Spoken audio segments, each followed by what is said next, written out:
Good afternoon class 9th। Last class में हमने how to write a molecular formula देखा था and the difference between molecular formula and formula unit जाना था। आज हम स्टार्ट करने जा रहे हैं how to calculate molecular mass and formula mass. The molecular mass of a substance can be obtained by adding atomic masses of all the atoms present in the molecule of a compound। Suppose हमारा compound है CO2, ठीक है, हमारा compound है CO2। इसमें कौन कौन से एलिमेंट्स प्रेजेंट हैं आपको पता है, उन एलिमेंट्स का एटॉमिक मासेस आपको पता है, और कौन सा एलिमेंट कितना प्रेजेंट है, कितने नंबर में प्रेजेंट है वो भी आपको पता है। यहाँ कार्बन प्रेजेंट है, कार्बन का एटॉमिक नंबर है 6, ऑक्सीजन का कार्बन का एटॉमिक नंबर है 12, ऑक्सीजन का एटॉमिक नंबर है 16 और ऑक्सीजन यहाँ 2 प्रेजेंट है तो 16 + 16, या हम इसको 16 × 2 भी कर सकते हैं, ठीक है। तो आपको किसी भी कंपाउंड में कौन कौन से एलिमेंट्स प्रेजेंट है पता है, और आपको उनका एटॉमिक मासेस पता है, नंबर ऑफ एटम्स पता है, तो आप उन सबको ऐड करके we can calculate the molecular mass of a compound. हम मॉलिक्यूलर मास किसी भी कंपाउंड का पता कर सकते हैं। उसी तरह अगर हमें formula mass is nothing, formula mass को हम तो बोलचाल में तो लोग उसको मॉलिक्यूलर मास ही बोल देते हैं, बट फिर भी हमें फार्मूला मास को अगर डिफाइन करना हो तो हमें लिखेंगे, अगर हम फार्मूला मास कैलकुलेट करना है तो हम लिखेंगे formula mass of an ionic compound, formula mass of an ionic compound is obtained by adding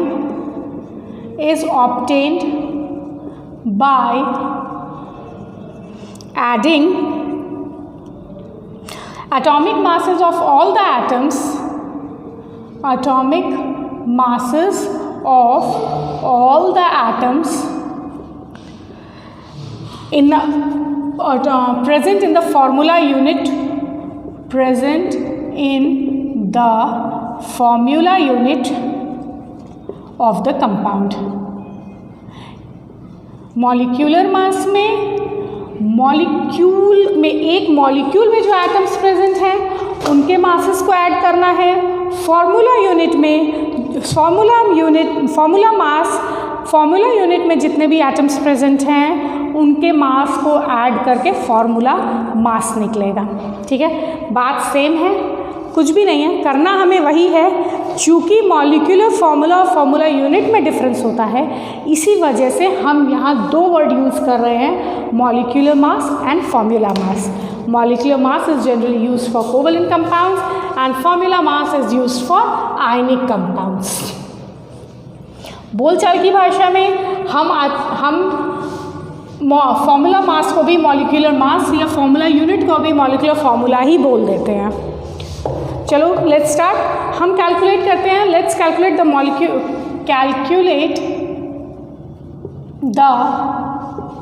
molecular mass of H2O, correct. तो molecular mass of H2O calculate आपको करना है। तो H2O में atomic mass of hydrogen, atomic mass of hydrogen is equal to 1, atomic mass of oxygen is equal to 16. Therefore molecular mass of H2O is equal to 2 × 1 plus 2 क्यों, hydrogen का मास 1 है लेकिन 2 hydrogen present है, तो 2 × 1 + 16 that is equal to 2U + 16U that is equal to 18U या 18 AMU, atomic mass unit या unified mass. U का मतलब यूनिफाइड मास 18U। क्लियर है सबको?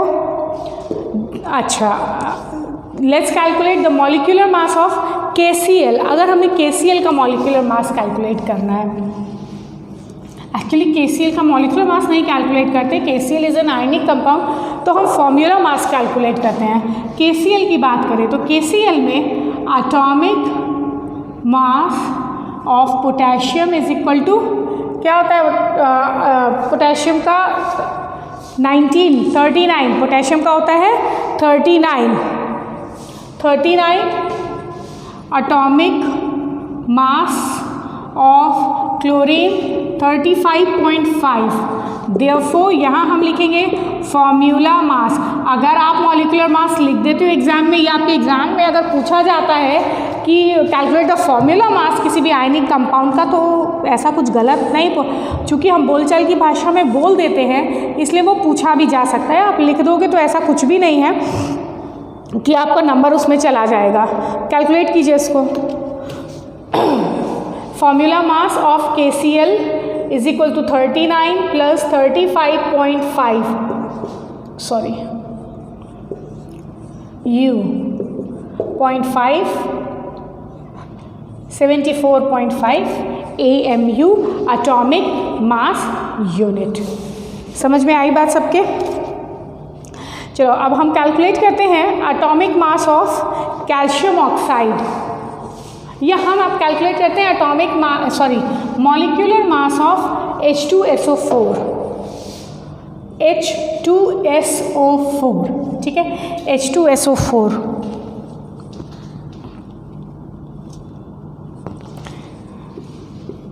Atomic mass of hydrogen is equal to 1, atomic mass of sulphur is equal to 32, oxygen atomic mass of oxygen is equal to 16। Therefore molecular formula of H2SO4 is equal to 2 into H plus S plus 4 into oxygen, that is equal to 2 into 1 plus 32 plus 4 into 16, that is equal to 2 plus 32 plus 64, that is equal to 98 U।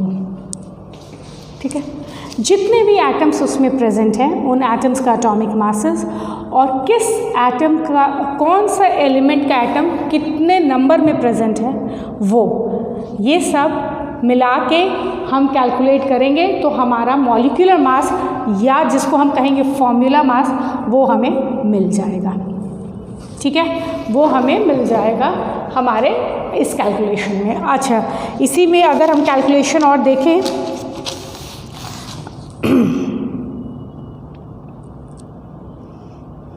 C2H6, ठीक है, let's calculate the molecular mass of C2H6।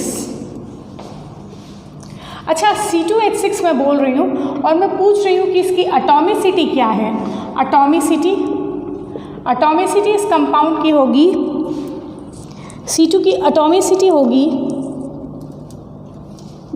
Just a minute बेटा, C2 की atomicity होगी इसकी 6 और 2 8, याद है ना एटॉमिसिटी, तो total number of atoms.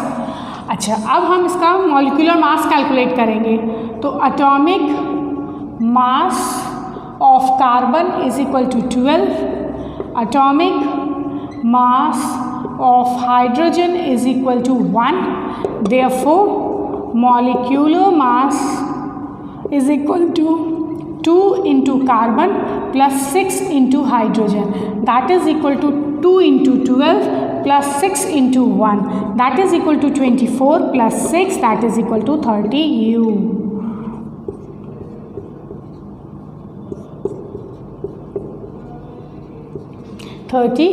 U या AMU, ये हो गया आपका C2H6 यानी इथेन का मॉलिक्यूलर मास। ठीक है, मॉलिक्यूलर मास कैलकुलेशन में मुझे उम्मीद नहीं है कि आप लोगों को कोई भी प्रॉब्लम आएगी। नॉर्मली बेटा आपके क्वेश्चन में आपको एटम्स का एटॉमिक मास दे दिया जाता है, बट स्टिल 20 तक एटॉमिक मास तो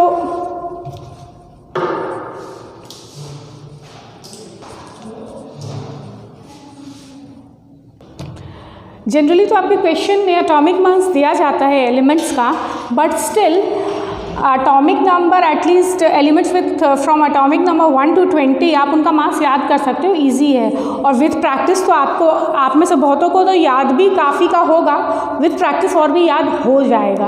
but elements with atomic number 1 to element with atomic number 20, 1 to 20 का आप याद कर सकते हो, इट्स ईजी, बहुत डिफ़िकल्ट नहीं है, पढ़ोगे तो याद हो जाएगा आपको। तो ये हुआ हमारा एटॉमिक मास का कैलकुलेशन, या जिसको हम कहते हैं या फॉर्मूला मास का कैलकुलेशन। बात हमारे लिए दोनों बराबर ही है। ये था हमारा मॉलिक्यूलर मास। अब हम देखते हैं what is gram atomic mass and gram molecular मास। ठीक है, ग्राम atomic mass and gram molecular mass. Gram atomic mass and gram molecular mass।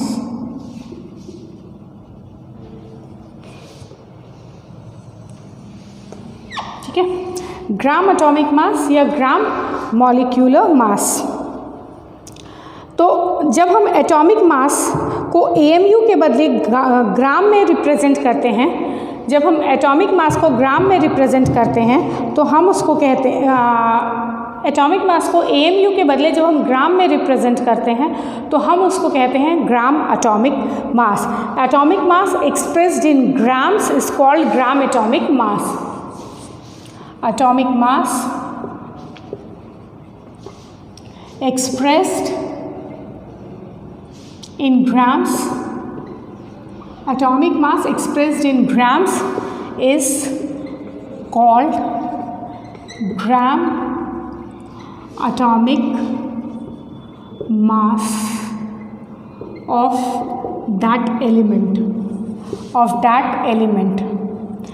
जैसे atomic mass of carbon is equal to 12U, gram atomic mass of carbon is equal to 12 gram. जब हम किसी भी element का atomic mass AMU के बदले ग्राम में लिख देते हैं तो वो बन जाता है उसका ग्राम एटॉमिक मास। ठीक है, जैसे atomic mass of hydrogen, atomic mass of oxygen 16U, gram atomic mass of oxygen is equal to 16 gram. तो जब भी हम रिप्रेजेंट करते हैं ग्राम एटॉमिक, जब भी हम एटॉमिक मास को ग्राम में रिप्रेजेंट कर देते हैं तो वो बन जाता है हमारा ग्राम एटॉमिक मास। क्लियर है सबको? उसी तरह ग्राम मॉलिक्यूलर मास, ग्राम एटॉमिक मास जैसे हुआ उसी तरह है हमारा ग्राम मॉलिक्यूलर मास। जब हम मॉलिक्यूलर मास को AMU की बजाय ग्राम में रिप्रेजेंट करते हैं तो वो बन जाता है हमारा ग्राम मॉलिक्यूलर मास। अच्छा, एक चीज़ और, ये जो ग्राम एटॉमिक मास हुआ तो the amount of an element, just a minute बेटा,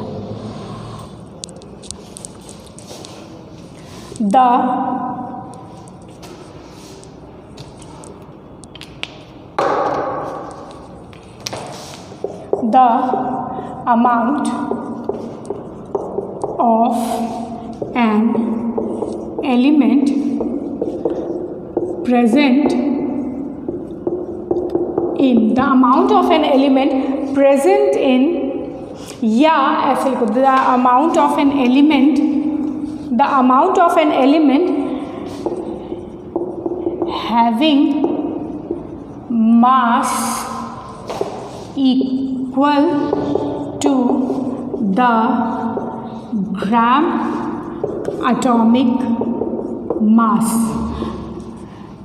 एलिमेंट, किसी भी एलिमेंट की वो क्वांटिटी जिसका वज़न, किसी भी एलिमेंट की वो क्वांटिटी जिसका वज़न ग्राम, उसके ग्राम एटॉमिक मास के बराबर हो, उसको हम ग्राम एटम कहते हैं। The amount of an element having mass equal to the gram atomic mass is called gram atom or 1 gram atom। ठीक है, इसको या तो हम ग्राम एटम बोलते हैं या 1 ग्राम एटम बोलते हैं। जैसे atomic mass of oxygen is equal to 16 mu, gram atomic mass of oxygen is equal to 16 gram. So therefore 1 gram atom of oxygen is equal to 16 gram. ठीक है, 1 gram atom of oxygen is equal to वो quantity, किसी भी element की वो quantity जिसका वज़न उसके ग्राम एटॉमिक मास के बराबर हो, किसी भी एलिमेंट की वो क्वांटिटी जिसका मास उसके ग्राम एटॉमिक मास के बराबर हो, उसको हम कहते हैं 1 ग्राम एटम। ठीक है, यानी एटॉमिक मास होता है 16 AMU, ग्राम एटॉमिक मास हुआ 16 ग्राम, ऑक्सीजन का ग्राम एटॉमिक मास हुआ 16 ग्राम, तो ऑक्सीजन का 1 ग्राम एटम बराबर हुआ 16 ग्राम के। 1 ग्राम एटम बराबर होगा 16 ग्राम के। ये है आपका ग्राम atomic mass and 1 gram atom. उसी तरह है हमारा molecular mass,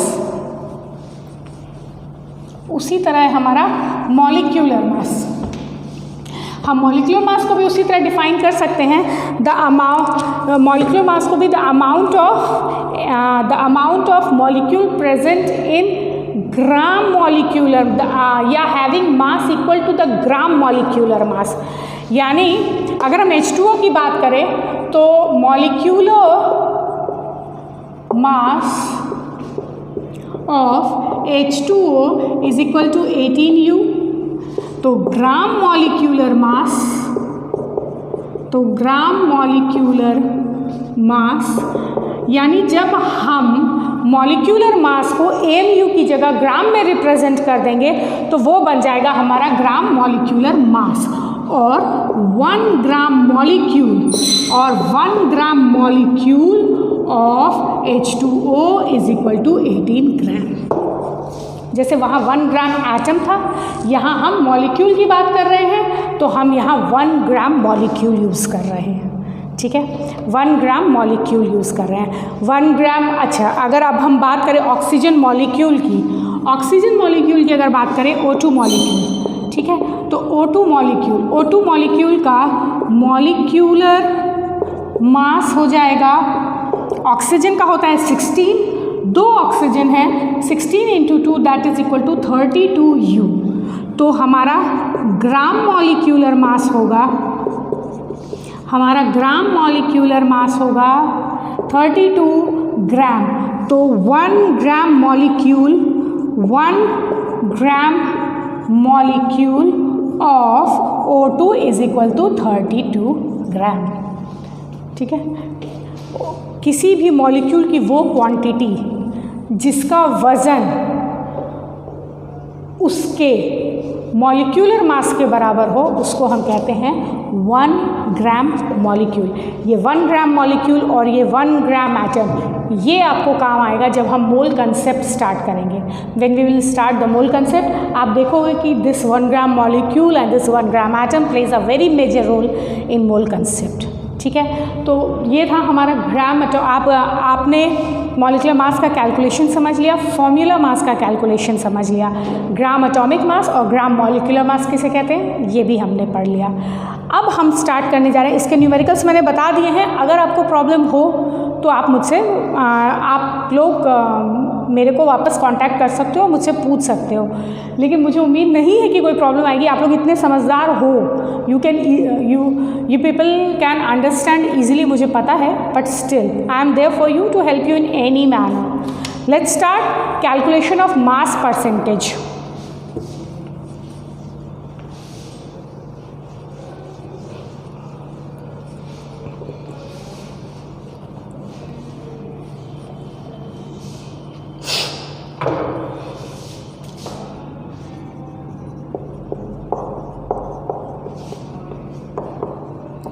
Mass percentage calculation of an element in a compound.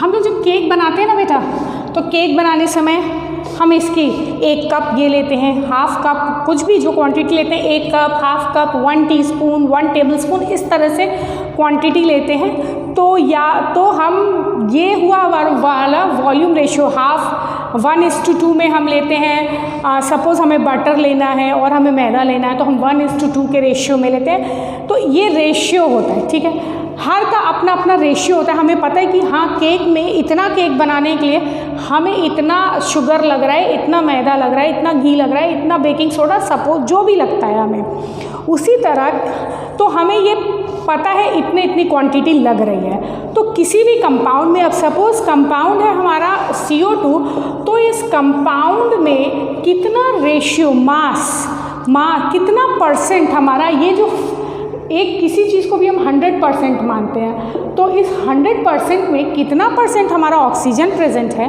और कितना परसेंट हमारा कार्बन प्रेजेंट है, यही कैलकुलेशन हमें करना है मास परसेंटेज से, ठीक है।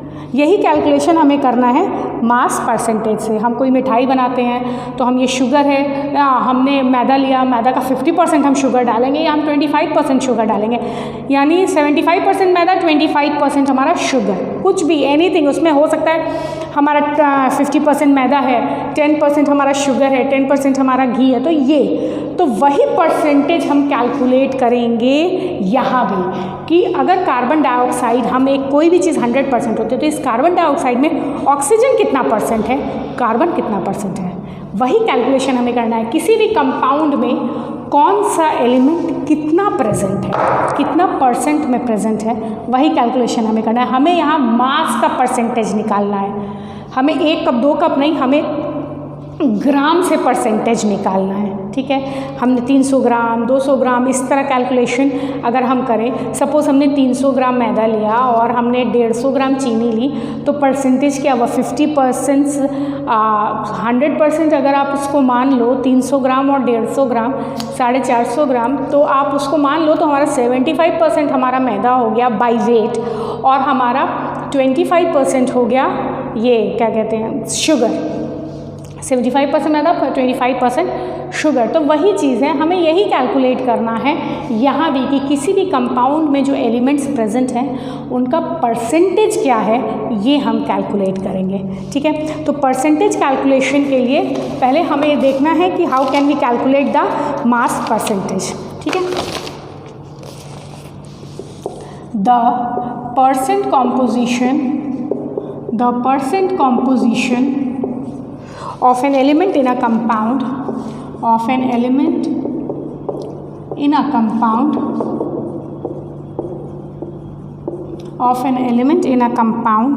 can be determined, हम easily determine कर सकते हैं उसको, can be determined if we know the molecular mass, if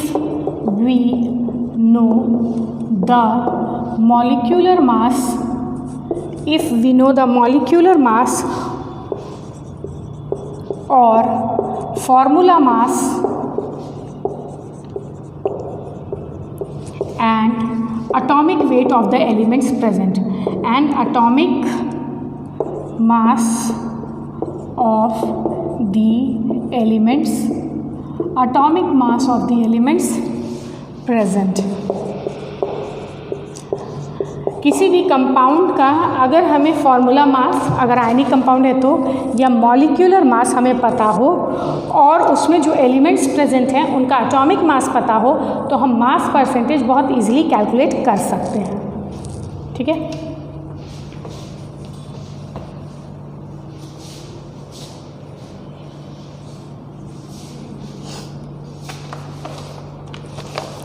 If m is the molecular mass,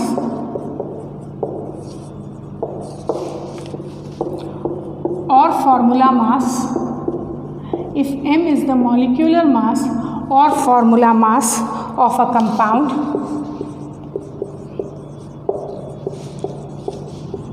and A is the atomic mass of its atoms, and A is the atomic mass of a particular element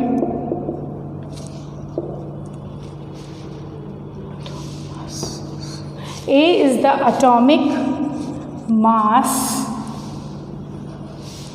of the atom of a particular element। हमें जिस element का निकालना है percentage, उस element का मैं बता रही हूँ, of a particular element,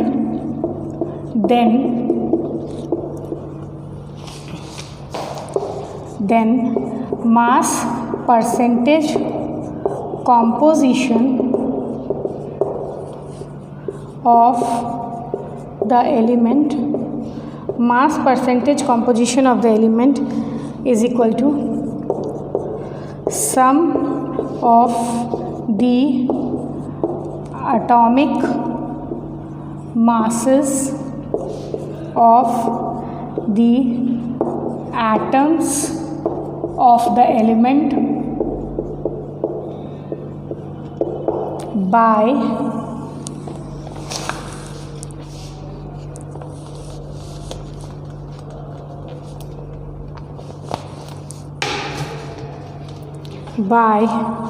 molecular mass, that is equal to A by M into 100।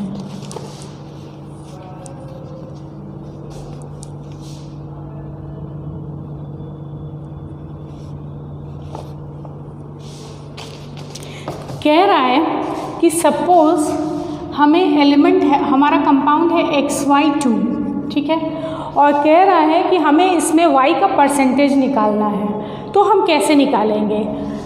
If M is the अगर इस पूरे कंपाउंड का मास MAMU है, ठीक है, MAMU है, और and if compound is and A is the atomic, और हमें Y का निकालना है, तो Y हमारा वो एलिमेंट है जिस एलिमेंट का हमें परसेंटेज कॉम्पोजिशन निकालना है, और Y का एटॉमिक मास अगर A है, if A is the atomic mass of the atom of a particular element, ये जो एलिमेंट है Y एलिमेंट जो है, इसका एटॉमिक मास, एक एटम का मास हमें A दिया हुआ है। तो हमें परसेंटेज कैलकुलेट करने के लिए, परसेंटेज कैलकुलेशन के लिए हमें A, लेकिन A तो बेटा एक एटम का है, हमें क्या करना है, उस एलिमेंट के जितने भी एटम्स प्रेजेंट हैं उनको जोड़ना होगा।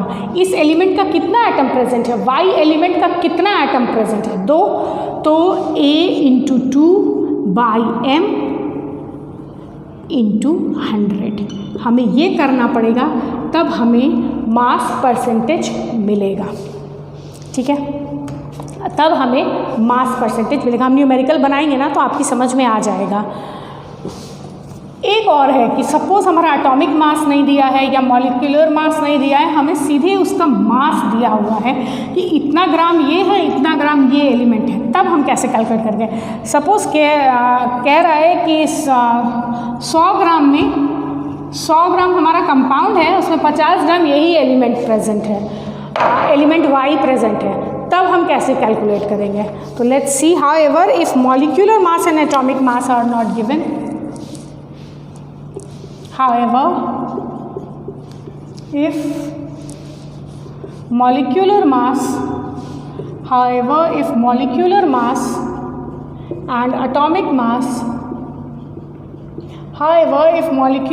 and atomic mass are not given, instead given the mass of the compound, instead given the mass of the compound and mass of the element, mass of the compound and mass of the element, instead given mass of the compound and mass of the element in it, then percentage composition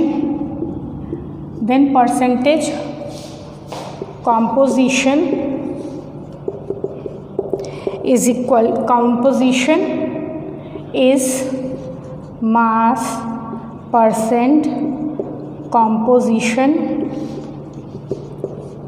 of the element is equal to mass of element by mass of compound into 100। Suppose मैंने उस वक्त आपको बताया कि XY2 है, तो अगर कह रहा है कि वो कंपाउंड का जो मास है वो 100 ग्राम है, कंपाउंड का मास 100 ग्राम है और उसमें 50 ग्राम प्रेजेंट है हमारा Y, तो परसेंटेज कॉम्पोजिशन हम कैसे निकालेंगे? परसेंटेज कॉम्पोजिशन होगा 50 by 100 into 100, that is equal to 50%। समझ में आ गई बात सबके? अब हम लोग इसके ऊपर न्यूमेरिकल देखते हैं।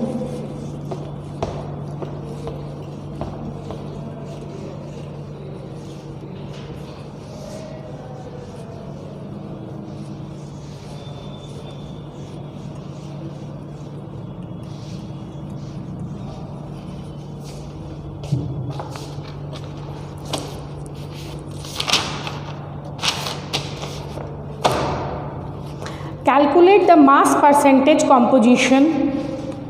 Calculate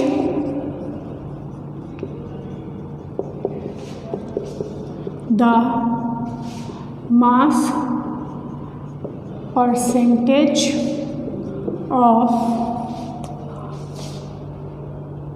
copper in copper sulfate. Mass percentage composition of copper in copper sulfate, in copper sulfate। ठीक है, हमारा कॉपर का दिया हुआ है, कॉपर इज इक्वल टू 64। मुझे बाकी का पता है, मैं बताती हूँ। सबसे पहले तो कॉपर सल्फेट का formula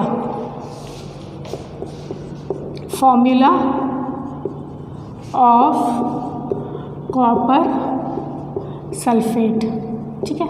formula of copper sulphate is equal to CuSO4, ठीक है। देयरफॉर एक्चुअली ये फॉर्मूला मास है, हम मॉलिक्यूलर मास भी लिख सकते हैं, तो लिखने में कुछ भी नहीं है, आप लिख सकते हो, उसमें कोई दिक्कत नहीं है।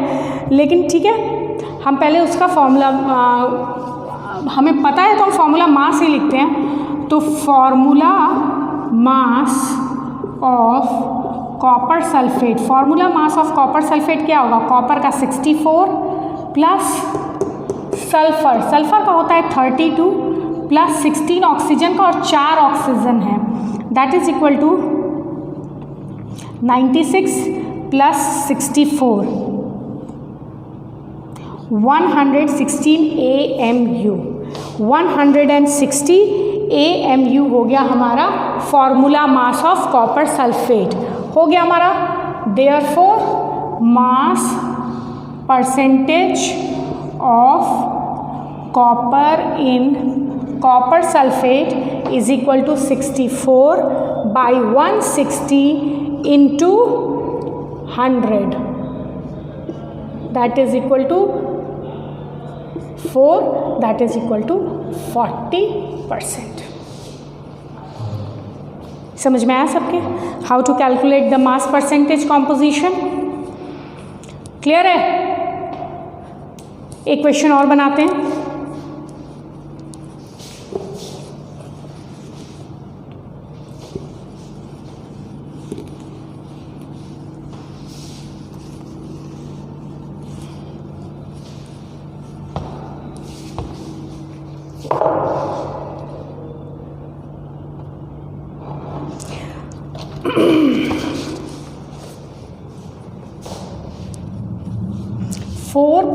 .5 gram of sulfuric acid contains 4.5 gram of sulfuric acid contains 0.1 gram of hydrogen, 0.1 gram of hydrogen, 1.6 gram of sulfur, 1.6 gram of sulfur and rest oxygen,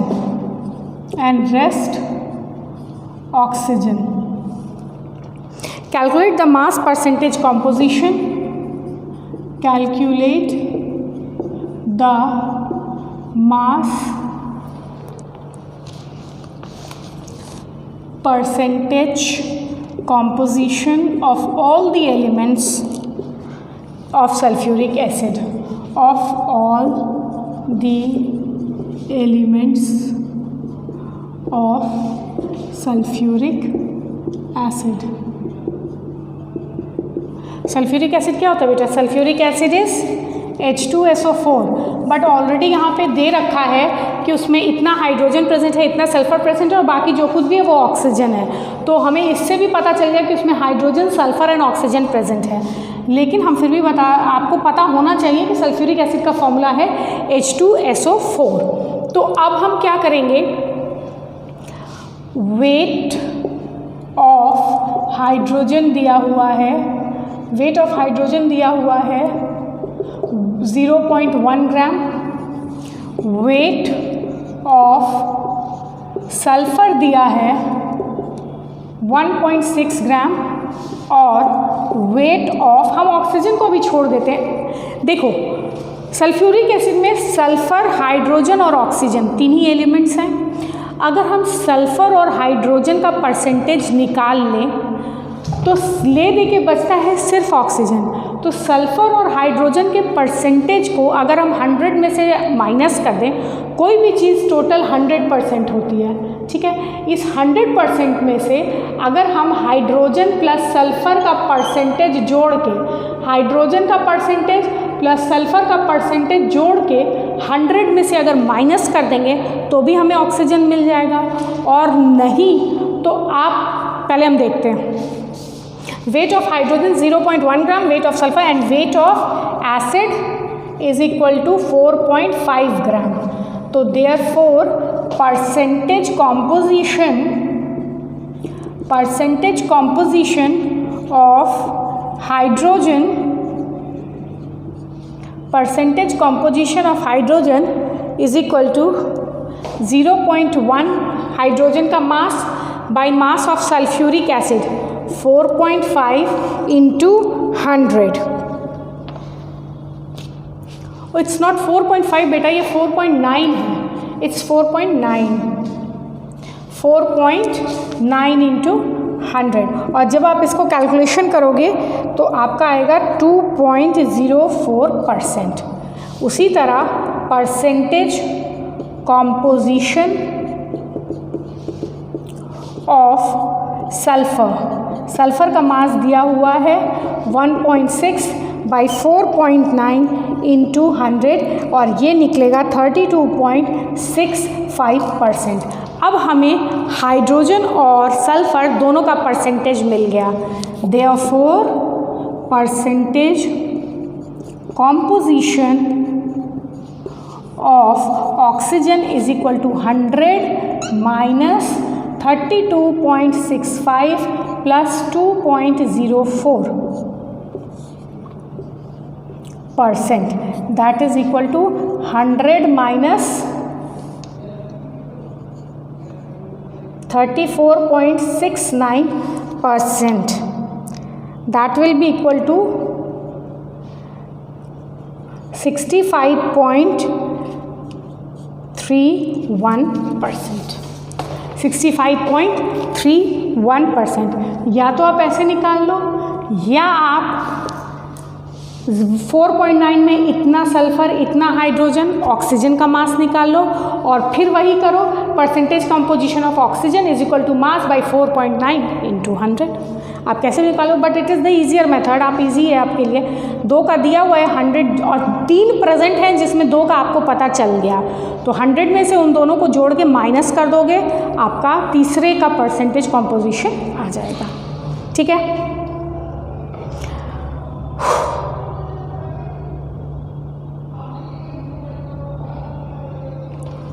चलो एक क्वेश्चन और बनाते हैं। इससे रिलेटेड नहीं है, ग्राम मॉलिक्यूल से रिलेटेड है।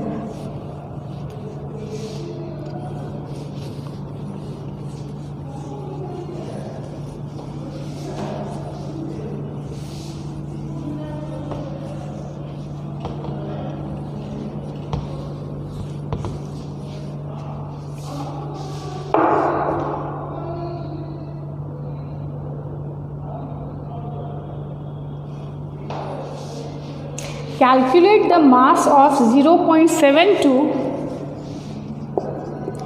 Calculate the mass of 0.72 gram molecule.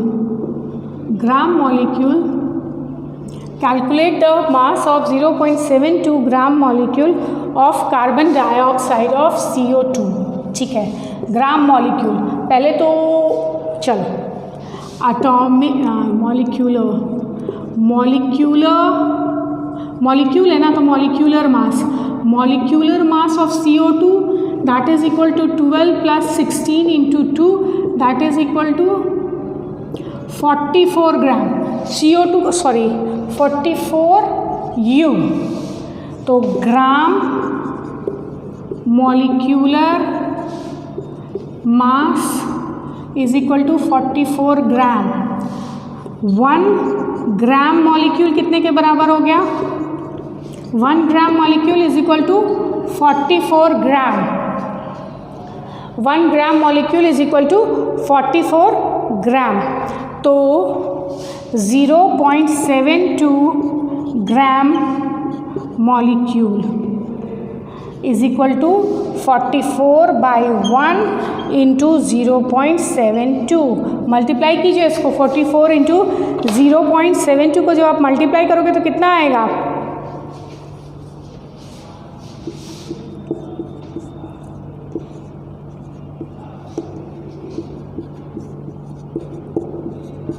(31.68 gram. 31.68 gram. Gram molecule तो आपको पता है. 1 ग्राम मॉलिक्यूल कितने का मास कितना है आप सबको पता है. तो कुछ भी पूछेगा तो आप इजीली बता सकते हो ना. 1 ग्राम मॉलिक्यूल का आपको पता है. किसी भी कंपाउंड के 1 ग्राम मॉलिक्यूल का मास उसके मॉलिक्यूलर मास के बराबर होगा. तो आपको बाकी gram molecule 1 gram molecule molecular mass के बराबर है. तो जितने ग्राम मॉलिक्यूल का पूछ रहा है आप उसका मास निकाल दीजिए. आपके लिए ईजी है, कोई दिक्कत नहीं आएगी.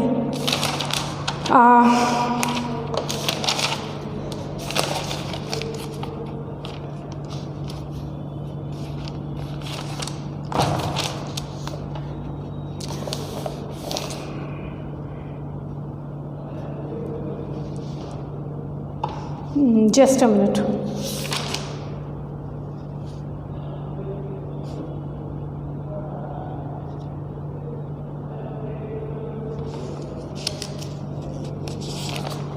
हम लोग इससे रिलेटेड एक क्वेश्चन और बनाते हैं बेटा, परसेंटेज से. Just a moment.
Calculate the mass percentage of sulfur.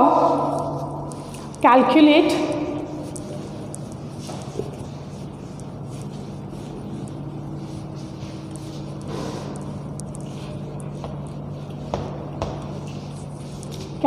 the mass percentage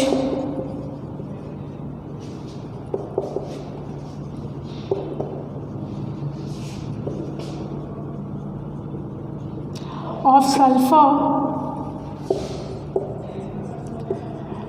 in calcium sulfate.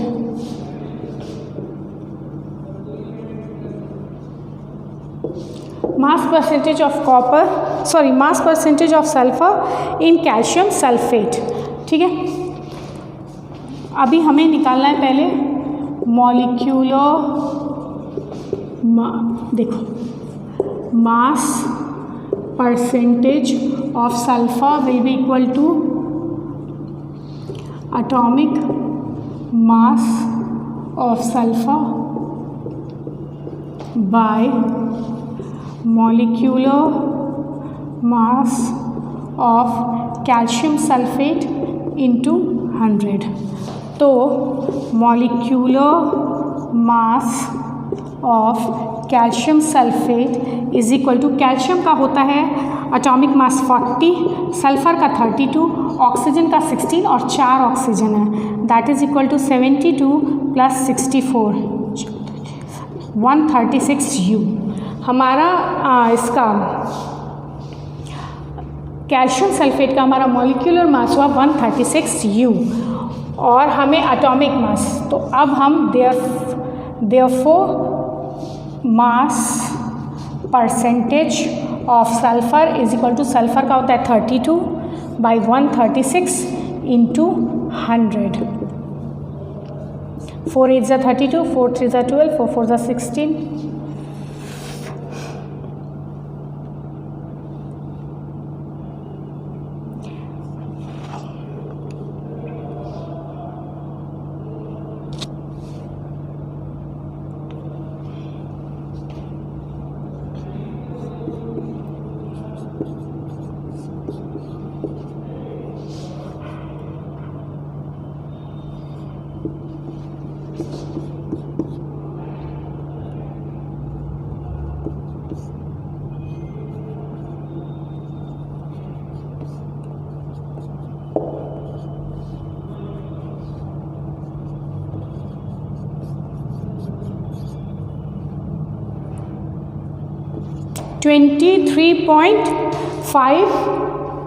%, 23.52%।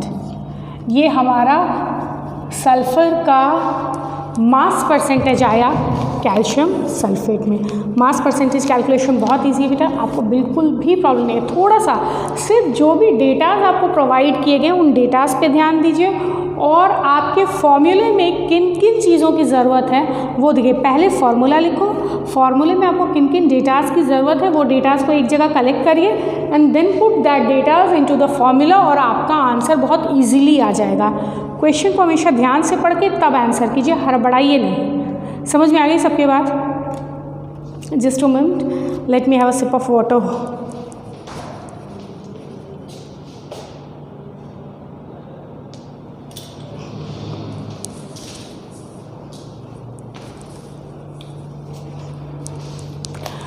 ये था हमारा मास परसेंटेज। नेक्स्ट क्लास में हम मोल कंसेप्ट स्टार्ट करें। एक चीज़ और मैं बताना भूल गई, एक और आप लोगों का ये है कि अगर आपको वेपर डेंसिटी दी हुई है और आपको अगर मॉलिक्यूलर वेट कैलकुलेट करना है, if you are given the vapour density दिया हुआ है आपको, जस्ट अ मिनट बता रही हूँ।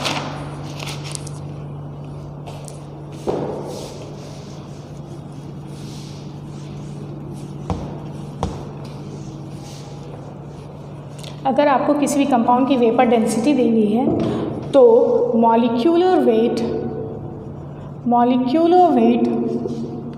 Is equal to vapour density into 2। इसका एक न्यूमेरिकल भी आपकी बुक में, a substance having vapour density is 35 और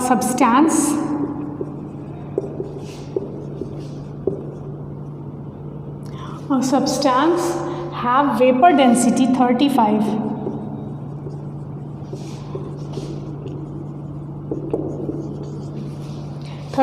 then its molecular weight is density is 35, then its molecular weight is, तो molecular weight is equal to vapor density into 2, that is equal to 35 into 2, that is equal to 70।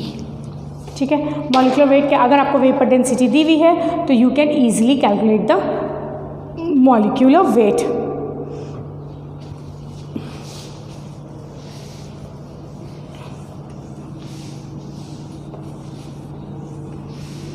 अच्छा, suppose आपको है H2SO4 दिया है, अगर मैं पूछूं कि ये मोनोएटॉमिक है, ये मोनोएटॉमिक है, ये डायएटॉमिक है, ये टेट्राएटॉमिक है, या ये पॉलीएटॉमिक है, तो इसका आंसर क्या होगा? टोटल नंबर ऑफ एटॉमिसिटी पहले कैलकुलेट कीजिए। एटॉमिसिटी कितनी है इसकी? एटॉमिसिटी 4, 1, 5, 6, 7। एटॉमिसिटी 7 है। मोनो का मतलब होता है 1, डाई का मतलब होता है 2, टेट्रा का मतलब होता है 4। एनीथिंग अबव 4, किसी भी एलिमेंट की अगर एटॉमिसिटी, किसी भी कंपाउंड की एटॉमिसिटी अगर 4 के ऊपर है तो हम उसको क्या बुलाते हैं? Polyatomic. Hence this compound, this sulphuric acid is a polyatomic compound. इस तरह के कई क्वेश्चंस आएंगे आपके सामने।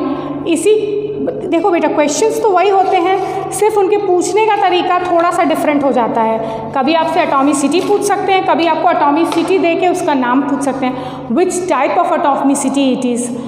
तो आज हमने calculation of molecular mass, molecular mass का कैलकुलेशन, फार्मूला मास का कैलकुलेशन देख लिया है, मास परसेंटेज कॉम्पोजिशन कैलकुलेट करना सीख लिया है। नेक्स्ट क्लास में हम मोल कंसेप्ट स्टार्ट करेंगे। See you in next class. Thank you.